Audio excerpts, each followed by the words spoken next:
First Corinthians 15:33. Don't fool yourselves. Bad friends will destroy you.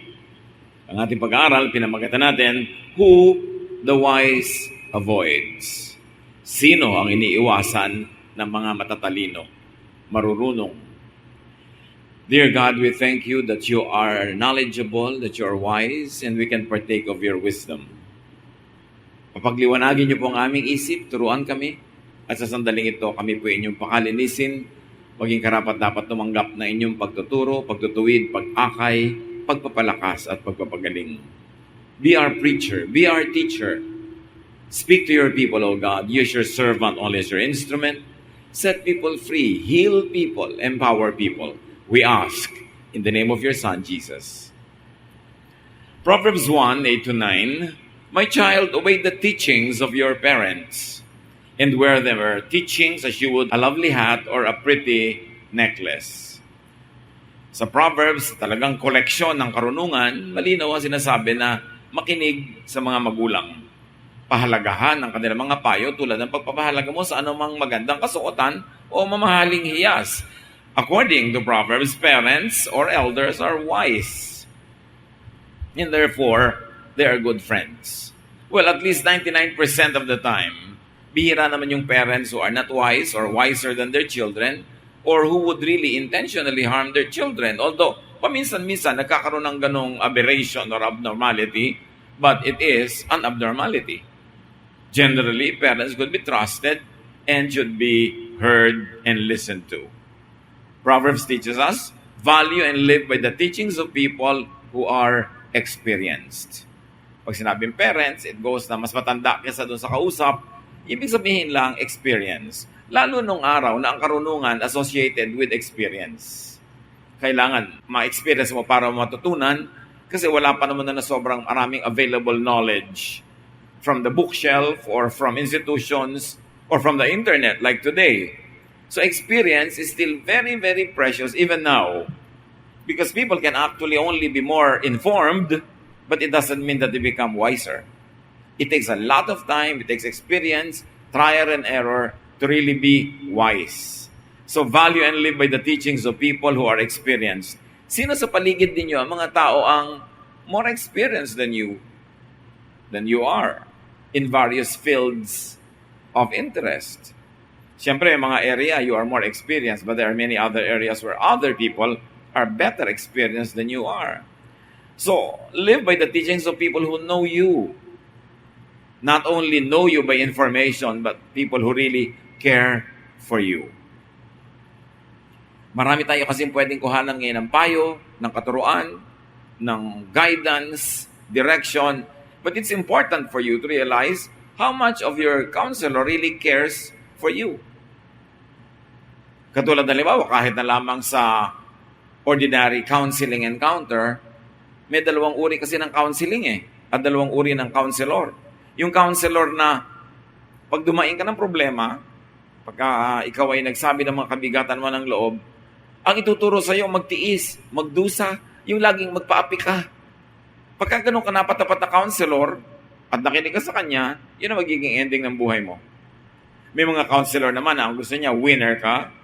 Ang gusto niya, yung hindi ka nagpapaapi, although hindi ka naman tuturo ang mang-api.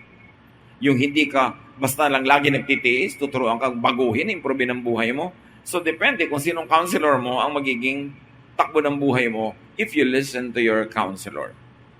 So, ang tanong mo sa counselor mo, does the counselor care for me? Pwede kasi mangyari na yung counselor cares for her or for his reputation. Lalo pag pupunta ka sa religious or spiritual counselor, maraming counselor na ang kanilang image, ang una nilang inuuna na pahalagahan. Nasabihin nila, baka pag tinuruan ko tong taong to na mag-enjoy sa buhay, pag tinuruan ko siya na makalaya, pag tinuruan ko siya na paluwagin ang buhay niya, magmukha akong liberal, magmukha akong konsentidor, magmukha akong masama. So, tuturuan ko na lang siya nung kadalasang itinuturo. Magtiis ka, magtiyaga ka, magtimpi ka, para safe ako. Hindi ako malalagay sa alanganin na mukhang liberal ako. Pero ang totoo, tinulungan ko ba yung counseling? O in-improve ko lang ang aking self-image and image in front of people? Because a real counselor that you should listen to is the one who cares for you. Yung hindi ka laging ipapatalo. Yung hindi ka lagi na lamang isasakripisyo. Kasi may mga ganon. Of course, it makes them look good. It makes them look more godly. But do they really help you? Napakahalagang pinipili kung sino ang pinapakinggan. Kaya panalo tayo pag nakikinig tayo sa mga magulang natin. Kasi nga 99% of the time, mas matalino sila, mas experience sila, at mahal nila tayo. Hindi sila magpapayo ng ikatalulugi o ikakatalo natin needlessly. Sa pagpapatuloy ng Proverbs chapter 1, verses 10 to 14, don't be tempted by sinners or listen when they say, come on, let's gang up and kill somebody just for the fun of it. They're well and healthy now, but we'll finish them off once and for all. We'll take care of their valuables and fill our homes with stolen goods. If you join our gang, you will get your share. Ito yung banditry, robbery, nung araw, nangyayari pa rin ngayon. Pero, maraming equivalent itong paggawa na ito ng masama sa ating panahon. Hindi kailangang pukpukin mo yung tao, nakawan mo siya, patayin mo siya, para gawan mo siya ng masama. And so, think of the equivalent. Because there could be people who are influencing you and me to do evil to others. Maybe not as naked as killing somebody or robbing somebody, pero ganun pa rin ang effect na nakawan yung kapwa ng katahimikan, kapayapaan, o ari-arian, o reputasyon. May mga ganung magnanakaw pa rin ngayon. May mga ganung pa rin mamamatay tao.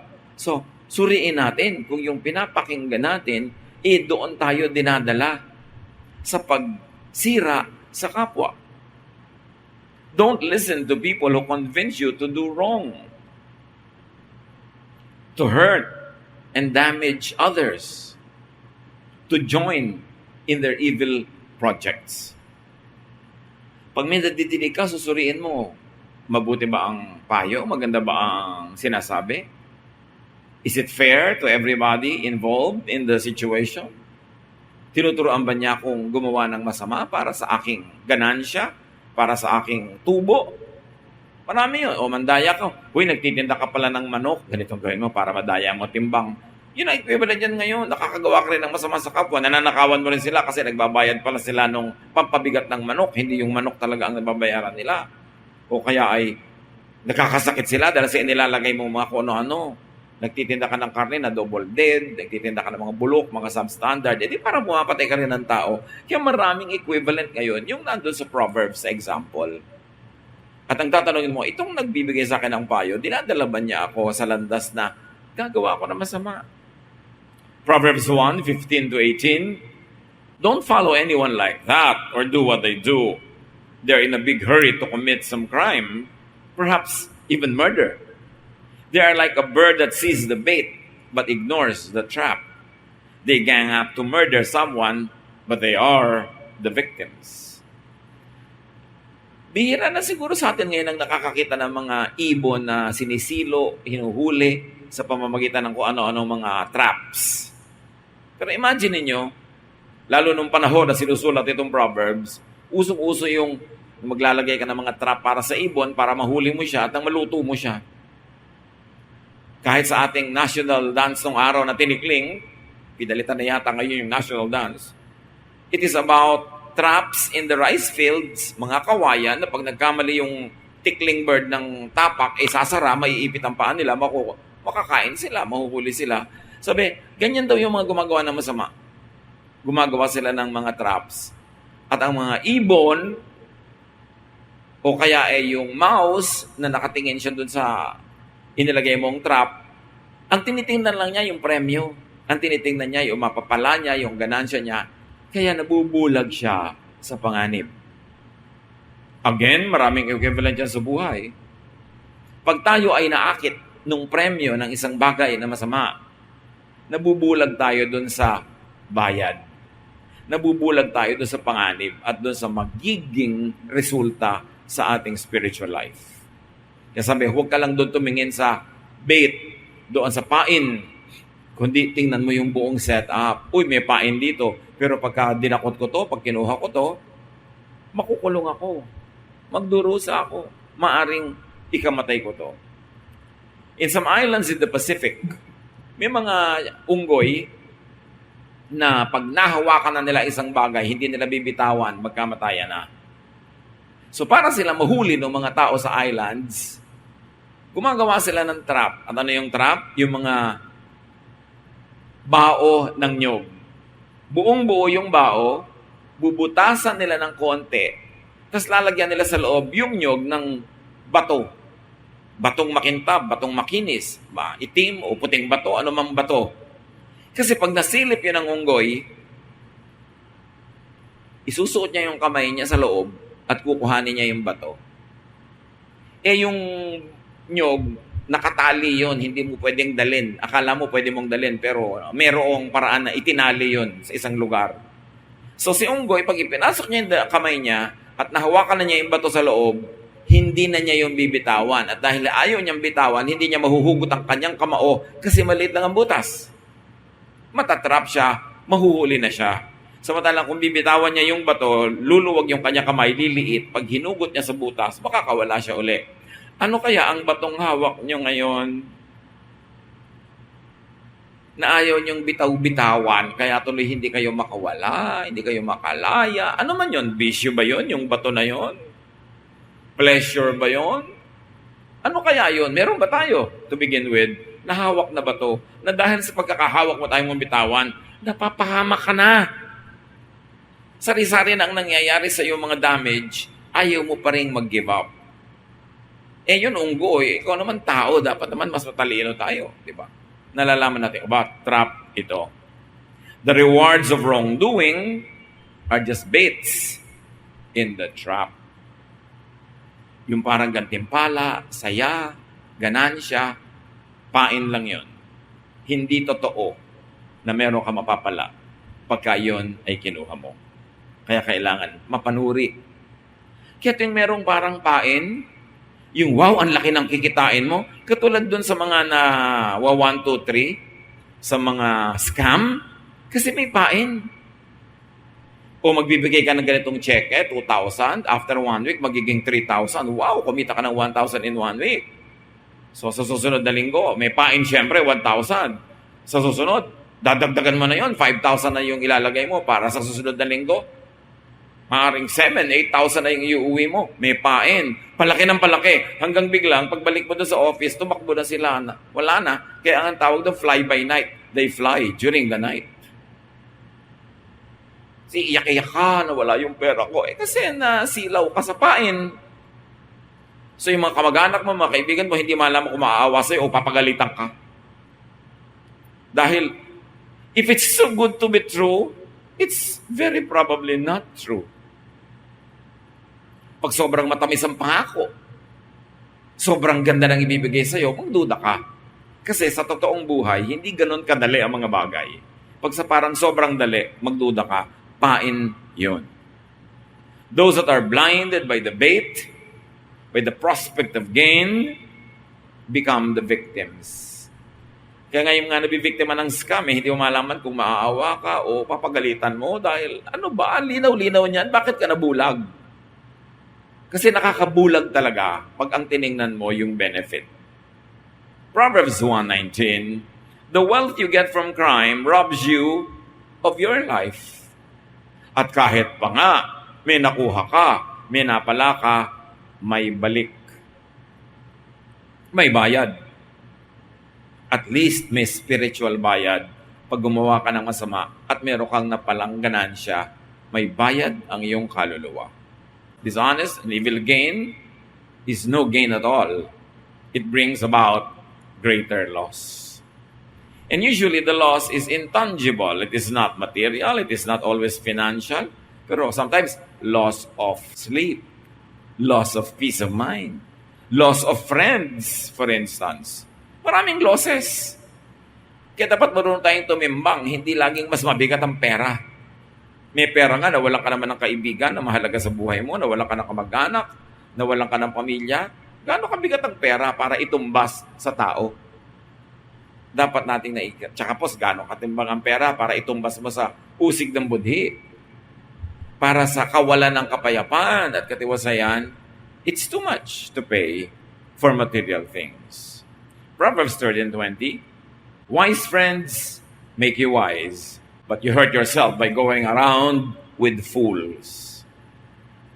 Kaya suriin kung sino ating mga madalas kasama, ang ating mga kabarkada, ang ating mga kaibigan, ang ating mga business partners. Kasi ang laki ng influence nila sa iyong buhay kung mapapabuti o mapapasama ka. And very especially, choose who you listen to. Piliin kung kanino makikinig sa negosyo, sa love life, sa practical life, kanino nakikinig. Even in religiosity. Because able preachers could speak based on verses of the Bible, what they want to say, what they believe in, and what they want to promote. Kaya may mga preachers na tuturuan kang laging maghirap, magdusa, magtiis, may version na ilalabas. May preachers din naman na tuturuan ka na kung paano ang buhay ay ima-maximize mo, tulad ng ituturo ni Solomon, paano ka mag-enjoy nang hindi ka gumagawa ng masama, may verse din silang ilalabas. Kasi very interestingly, the Bible gives people a lot of choices.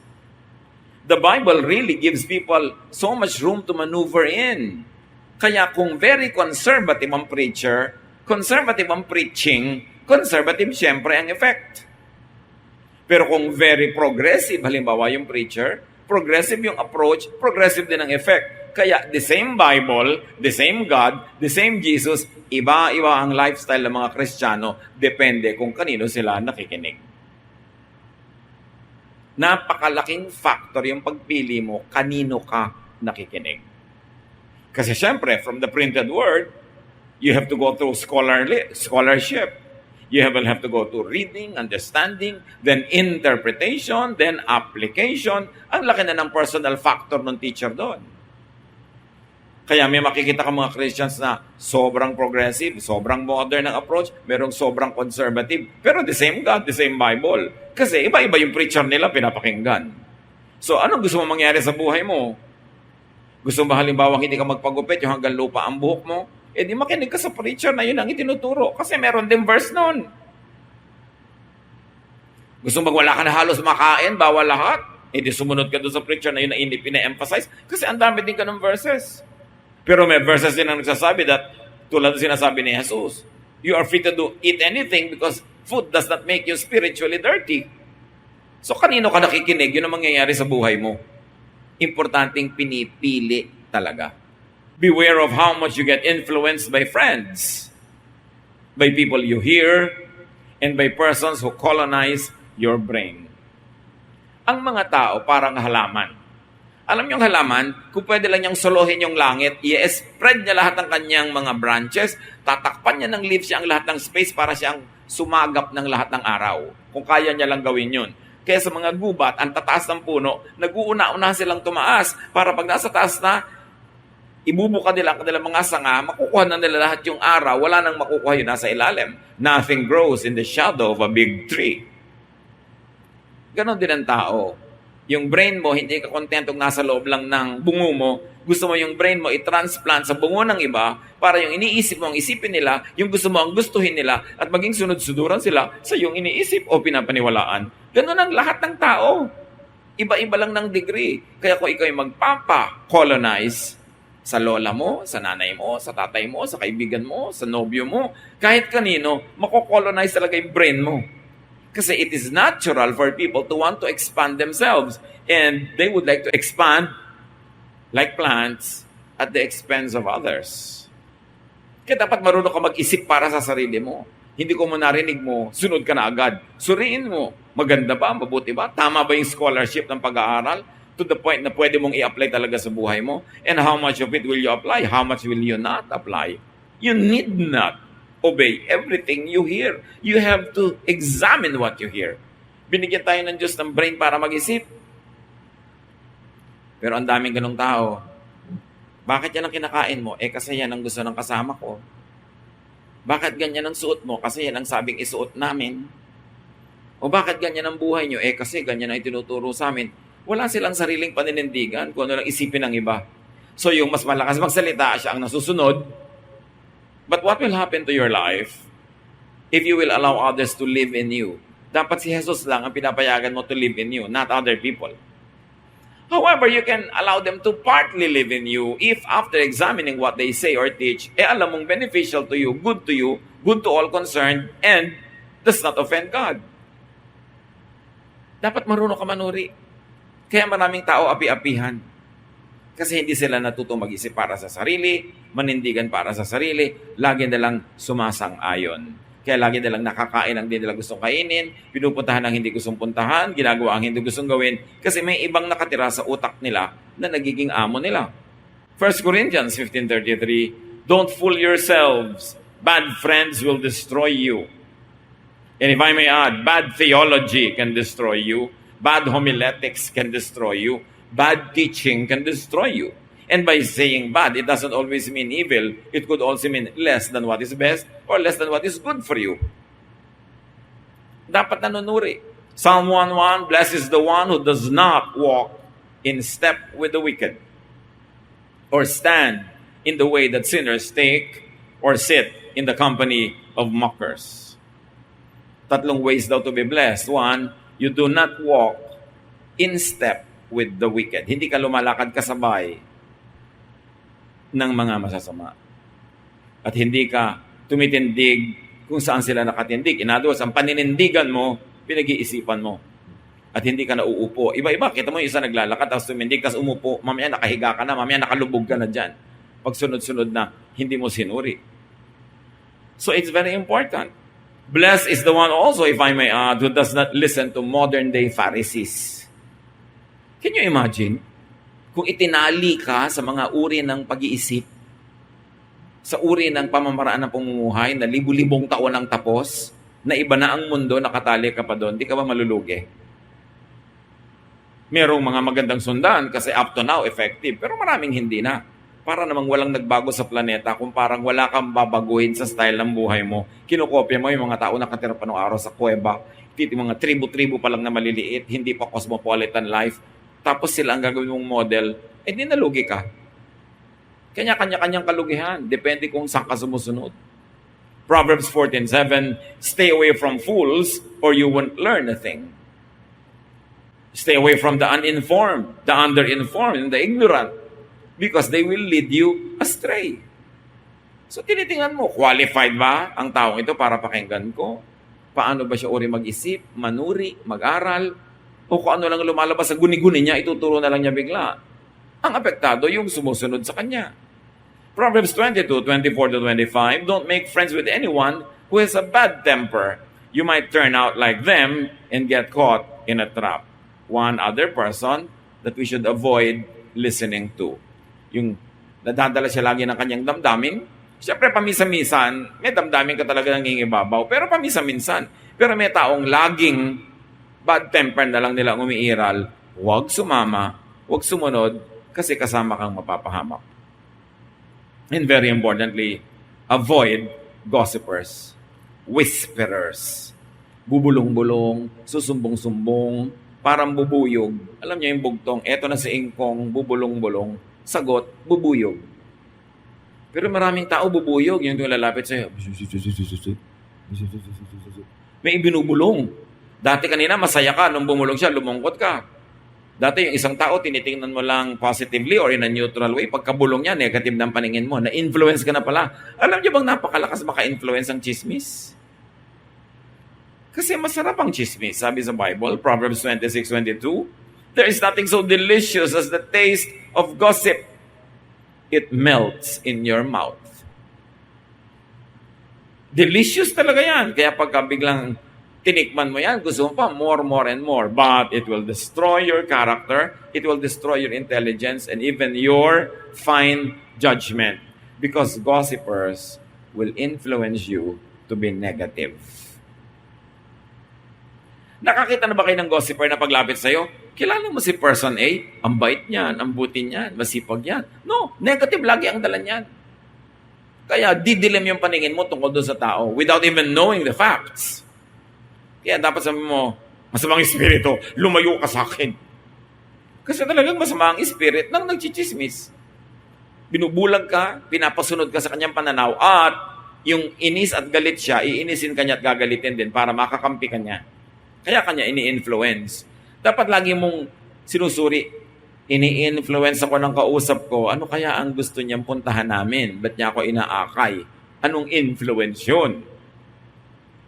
So be responsible, be careful in how you influence others. So far mula kanina, ang pinag-uusapan natin is how to be careful with others who influence you. But very importantly also, we should be careful with how we influence others.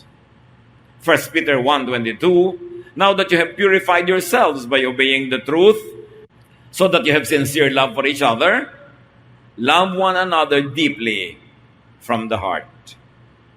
Do not use your access, do not use your influence to negate people from the good. Surely, meron tayong na-influence. May taong nakakabulong tayo sa kanila, nakakausap natin, nakikinig pa nga sila sa atin. Kumisa pa nga, tinatanong pa tayo kung anong gagawin nila. Tiyakin ninyo na matapat tayo sa Diyos na yung influence natin ay hindi natin ginagamit para sa atin lang sariling kapakinabangan, para ipahamak yung tao, o para gamitin siya ng instrumento lang ng gusto nating mangyari sa buhay. Do not maliciously influence others. And let me tell you, advertisements are created to influence you to buy. Conscious yun. So, laging magmadali. Hanggang ganito na lang date. May libreng palanggana. So, sa kasakiman mo sa palanggana, hindi mo na tinignan na hindi mo naman kailangan yung bibilin mo dahil yung palanggana ang naiisip mo doon. May bait. Magmadali hanggang mamaya na lang. Kasi alam nyo, ang nagmamadali, lagi nalilito, madalas nagkakamali. They appeal to impulse buyers. Pag nag-decide ka today, may dagdag na papaya. So yung papaya ang naiisip mo, yung bibilin mo worth 10,000.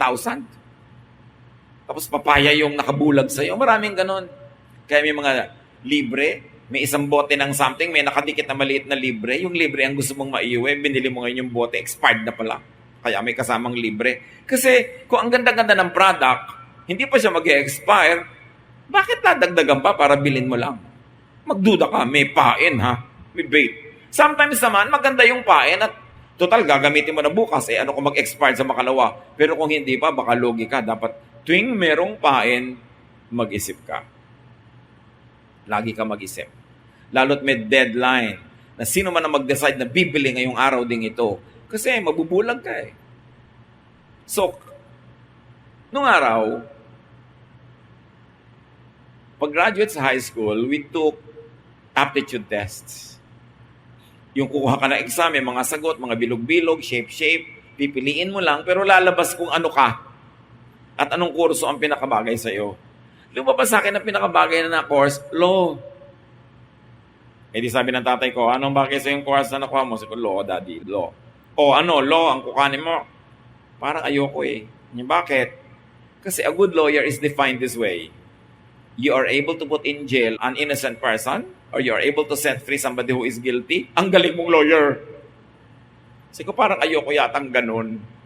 Hindi naman lahat ng lawyer ganun, pero ganun yung makitid na pananaw ko nung araw about law and the practice of it. Ang number 2 na lumabas sa akin, advertising.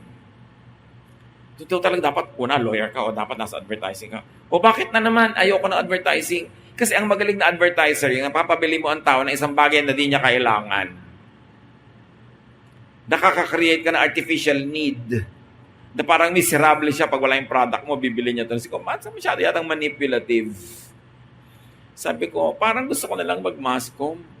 Eh bakit naman masscom? Sabi tatay ko, kasi isa lang ang math. Yun lang. Sabi ko, anong yun lang? Eh kung ang dami-daming math, nangamote ako, di wala akong kwenta na math, di ba?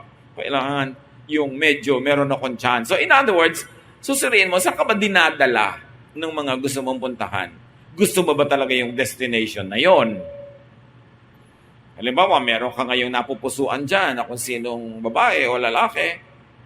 Tingnan mo yung pamilya. Anong pamilya ang papakasalan mo? Saan ka dadalhin ng taong ito? Sa pamilyang ubod ba ng gulo? Ubod ng tahimik? Ano ba? Gusto mo ba talaga yung magulo dahil mahal mo siya? Gusto mong ayusin yung buhay niya? Gusto mo talaga maging savior of the world? Anong gusto mo mangyari? Kasi dadalhin ka niyan kung saan. So dapat lagi kang conscious, saan ako dadalhin ito? Dapat sa church, yung mga tao, lalo ngayon may freedom of religion naman, nakakapili ka kung saan ka sasali. May tanong ka na whether you ask it obviously or unconsciously, ang tanong mo is, anong gagawin niya sa akin pag nag-member ako dito? Anong mangyayari sa buhay ko pag sumunod ako sa mga katuroan niyo? Anong gagawin niya sa akin? Dapat clear yun. Tulad ng may mga I love you, I love you, I love you. Oh, you love me? Anong gagawin mo sa akin pag minahal din kita? Saan mo ako dadalhin? Clear dapat. Kung ayaw mo yung pupuntahan, huwag kang sumama sa biyahe. So it's important pinipili ang pinapakinggan at sinusuri ang nadidinig. Parents, elders are especially to be wise. Mahalaga sa parents, wise. Parents, to be wise are to learn life lessons, to be able to become good friends of your children. Pagka mayroong gusto magpakasal, magsisimulang magpamilya, ang lagi ko kayo pinapayo, mag-aral kayong mabuti ng buhay, mag-aral kayo ng academic lessons, mag-aral kayo ng practical lessons, huwag kayong titigil mag-aral kasi magtuturo kayo ng mga anak. Ano ang ituturo ninyo? Are you going to produce slaves? Or are you going to produce free men and women? Magpo-produce ka ba ng anak na empleyado? Magpo-produce ka ba ng anak na business person? Or meron siyang sariling hanap buhay? Magpo-produce ka ba ng babaeng api-apihan? Siyempre, pag may anak kang babae, tinrain mong laging inaapi na, hindi ba lang kumikibo, payag ng payag? E di, magpo-produce ka pag nag-asawa siya, ganoon din ang papayag niyang mangyari sa buhay niya. Nagpo-produce ka ba ng mga anak na magiging api? Yung mga inaapi na, hindi marunong kumibo, hindi marunong mga tuwiran. Paano nangyayari yon? Eh kung hindi mo pinapayagan ng anak mo mga tuwiran, hindi mo pinapayagang hindi mag-agree with you, eh di kinreate mo siyang robot. If you want to prepare your children na may paninindigan, hindi sila dali-dali na lamang na inaapi ng iba, pag may pinapagawa ka, may inuutos ka, may tinuturo ka, pwede mong sabihin, anak, pag inutos ko sa'yo, gawin mo, wala kang choice. Pero pag sinabi ko sa'yo, anak, gusto mo ba ito o ayaw mo, pwede kang umayaw. Kasi tinatanong kita. At dapat pinapractice yung inyong mga anak na mga tanong na okay lang talaga sa inyo kung ayaw. O anak, pupunta tayo sa lamay ni Lola Bruning. Gusto mo ba sumama or not? 99% siyempre ayaw. Ayoko po. O sige, diyan ka na lang sa bahay. Maghugas ka ng plato, maglaba ka, mamalansya ka, hugasan mo ang banyo, linisin mo ang garahe, paliguan mo mga aso. Sasama na po ako. O kaya, magbigay ka ng mga option na talagang okay lang sa'yo na no. You've got to practice the children to be able to say no, even to you. Sasabihin lang, pwede kang mag-no sa akin, anak. Pwede kang mga tuwiran. Pwede kang hindi sumangayon. Basta polite. Polite. Magulang mo ko hindi tayo magkaibigan, hindi tayo magkabarkada. Polite. At patapos mo mga tuwiran, sinabi ko pa rin, ito pa rin ang gagawin. Susunod ka, dala na kita. Pero bibigyan kita lagi ng way to express yourself. And I can even change my mind when you're able to convince me. Pag nagpalaki kayo ng anak, hindi sila basta-basta maapi ng kapwa. Alam niyo kung bakit maraming Pilipinong naapi, lalo nagtatrabaho abroad, namamasukan, kasi inapi natin sila sa mga sarili nating bahay. Tinrain natin sila maging api-apihan, magtiis, huwag kumibo, huwag na lang sasalungat, laging sumang-ayon, laging maging yes man, kasi gusto natin convenient ang buhay natin bilang magulang, bilang ate, bilang kuya. Pero what kind of people are we producing? If you really care for children, you will teach them to disagree in a nice way. But to disagree, it's fine. They can have their own opinion. It's fine. Pero kung yung opinion nila is limited by their knowledge because they are young, you can correct them. And when you have to use authority, then use it. Only sparingly. Most of the time, reason should prevail. Lahat ng nakikita kong sobrang inaapi ng mga employer, ng mga kapwa, ng kung sino-sino, lumaki sa mga tahanang hindi sila tinuruang mga tuwiran kasi bawal sumagot. Okay lang sumagot, basta polite. At matapos kayong mag-usap, when a decision has to be made, it should still be the parent who is the authoritative person to make the final decision. But even parents should be able to change their minds, if only to encourage your children na mga tuwiran. Laging polite, but it's alright. Binigyan tayo ng Diyos ng utak. You should prepare the children to become responsible adults and adults that respect themselves and will teach others to respect them too. Hindi yung para sila mga tau-tauhan. So it's important. Learn life lessons. Teach children to be able to say no. Only strong people can say no. 99% of the time, people will say yes kahit ayaw. Halika doon, samahan mo ko. Sige na nga. Punta tayo doon. No, sige na. Pero, kakainis naman, iyayap ako. Pero mabubuhay ka laging gano'n ang ginagawa mo, ayaw mo?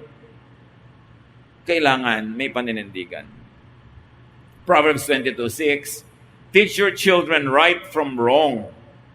And when they are grown, they will still do right. So, ang pagtuturo sa formative years, then nababawasan, nakukuntian habang lumalaki yung mga bata para marunong din sila mag-experiment at give them a chance to commit mistakes. Basta hindi fatal, hindi malaki ang damage, matututo sila.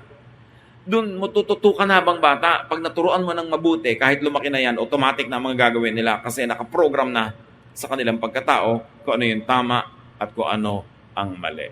So make sure, if you are going to teach children right from wrong, that you know right from wrong.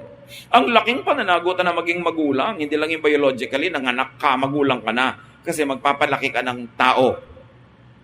Madaling maging tao, mahirap magpakatao, sabi ng matatanda. So, ang tuturo natin sa mga bata, magpakatao, maging isang kumpletong human being.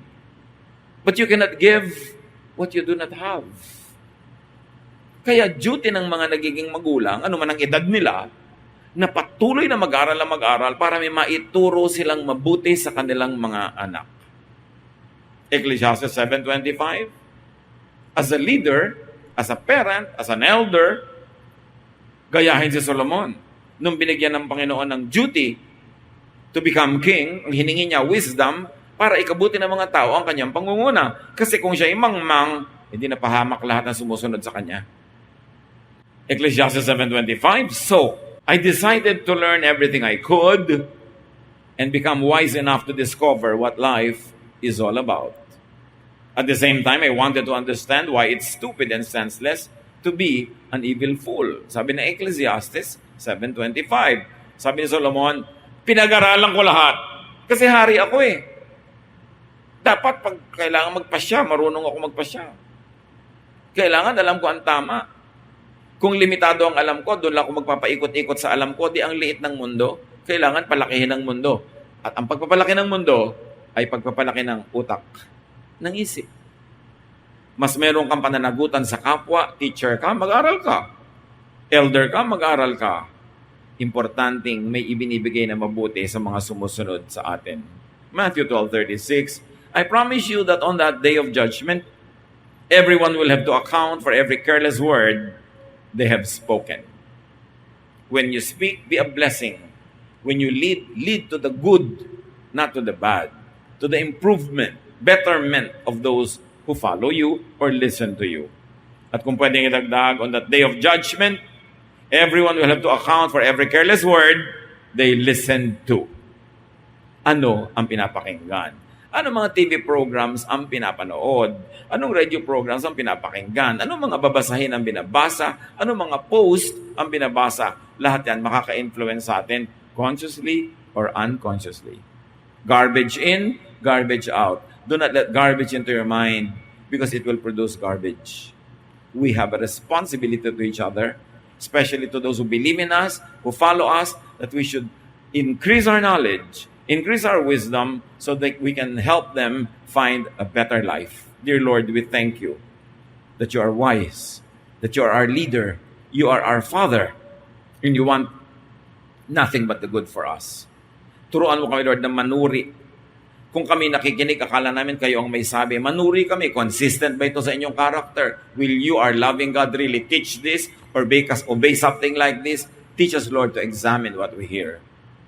Mga nadidinig namin, nakaka-influensya sa aming buhay, at turuan mo rin po kaming suriin ang aming sarili kung kami ay good or bad influence sa aming kapwa. Pagbulay-bulayan natin ito, ano ang kahulugan nito sa ating buhay? Manahimik ang lahat sa presensya ng ating Panginoon.